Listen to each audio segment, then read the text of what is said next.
Question B. The longer string is shaped to form the perimeter of a circle. Find the probability that the area of the circle is greater than 100.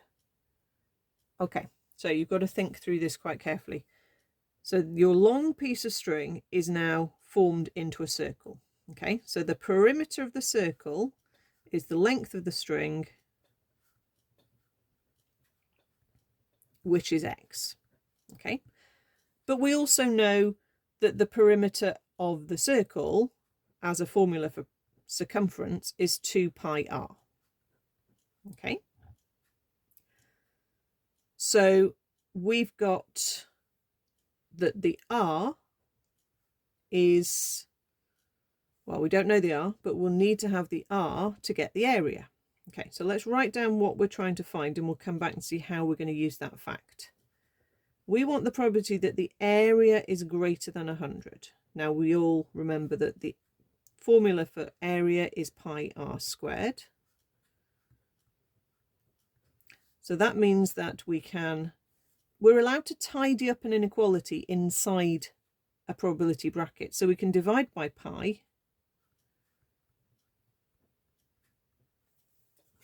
Okay, so that will give us 100 over pi is about 31.83. And we can square root. So if we square root that, we'll get 5.64. Let's just go 5.642. I'll just go a few decimal places there. The r, let's come back now. The uniform distribution is for x, it's not for r. Okay, I can't draw a rectangle going from 30 to 60 and expect to work this out because r isn't the uniform letter.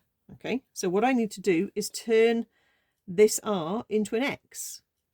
So r is x over 2 pi. So let's replace the r with x over 2 pi.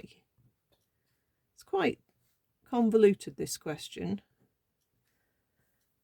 Let's times it by 2 pi.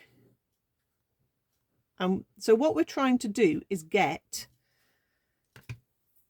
the letter that's the uniformly distributed letter in the probability bracket. And we had to do a bit of faffing to get there for this one. Okay, so I need to take this decimal, times it by 2 and times it by pi. And that gives me x needs to be greater than 35.449. Okay, so we've done the tricky bit, which is manipulating all this information in the formulae.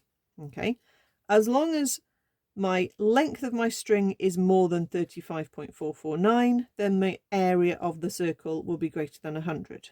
Okay, so this is when you draw yourself a little rectangle and say, right, my x can vary between 30 and 60. I want the probability we are over 35.449. Okay, so I want that distance out of the full 30. Okay, so I need 60 take away 35.449 divided by out of a total 30. And I've got the full decimal on the screen, so I can do 60 minus answer over 30. And then I can just write down a rounded answer here that I'm confident in. So 0.818. I'll round it to 3 significant figures there. It is a difficult question, but the idea is that you need to write down the question, obviously, for what it's asking you. But if that is not the letter that is the uniformly distributed letter, you've got to do something, manipulate it to make it in terms of your uniform letter, and then you should be able to finish it off.